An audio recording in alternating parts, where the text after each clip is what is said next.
నిన్నటి నుంచి మీరందరూ ఒక వీడియో చూస్తున్నారు, కొన్ని ఫోటోలు పెడుతున్నారు. సభ్యత సంస్కారం లేకుండా కొన్ని కుక్కలు నా కుటుంబాన్ని, నా పిల్లల్ని, నా భర్తని అందరినీ అవమానపరచాలని ఉద్దేశంతో కొన్ని ఫోటోలు వీడియోలు పెడుతున్నారు. నేను ఈ కుక్కల్ని పట్టించుకోవటం ఎందుకులే అని 2 రోజుల నుంచి దానికి సమాధానం చెప్పకూడదు అనుకున్నాను.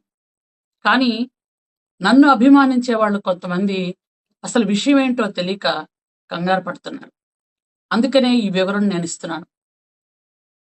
ఈ నెల ఇవి పెడుతున్నారు కానీ ఆగస్టు 29వ తేదీ నా కొడుకు పుట్టినరోజు. ఆ రోజు నా ఇంట్లో విజయవాడలో నా కొడుకు నేను పార్టీ చేసుకున్నాం. నా కుటుంబం, నా పిల్లలు, నా భర్త మొత్తం అందరం కలిపి భోజనాలు చేసుకున్నాం. పిల్లలు డాన్సులు చేసుకున్నారు. 29వ తేదీ ఆగస్టు విజయవాడ నా ఇంట్లో జరిగింది. అది తర్వాత 31వ తేదీన మేము తిరుపతి కొండ నడుచుకుంటూ ఎక్కాం. 1వ తేదీ ఉదయం తిరుపతిలో దర్శనం అయింది మాకు. ఆ రోజు రాత్రి మళ్ళీ విజయవాడ వరదల కారణంగా నారా చంద్రబాబు నాయుడు గారు పూర్తిగా కలెక్టరేట్ లో ఉండిపోతున్నారని నైటే నేను ఇక్కడికి వచ్చేసాను. అయితే తిరుపతిలో నేను పద్మావతి గెస్ట్ హౌస్ లో ఉన్న అసలు సందర్భాలే లేవు. నేను గాని, నా కుటుంబం గాని, నా అనుచరులు గాని, నా స్టాఫ్ గాని ఎవరు కూడా పద్మావతి గెస్ట్ హౌస్ లో లేవు.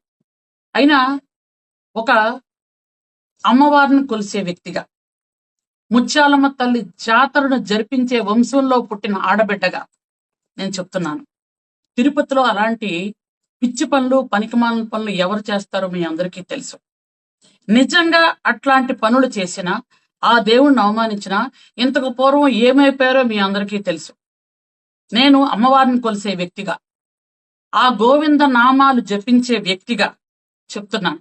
నిజంగా ఈ వీడియోలు వైరల్ చేసిన వాడు ఎవడో గాని, ఆ కుక్కలు ఎవరో గాని మీకు నిజాలు తెలుసో లేదో నాకు తెలియదు. భగవంతుడు మాత్రం మీకు చూపిస్తాను.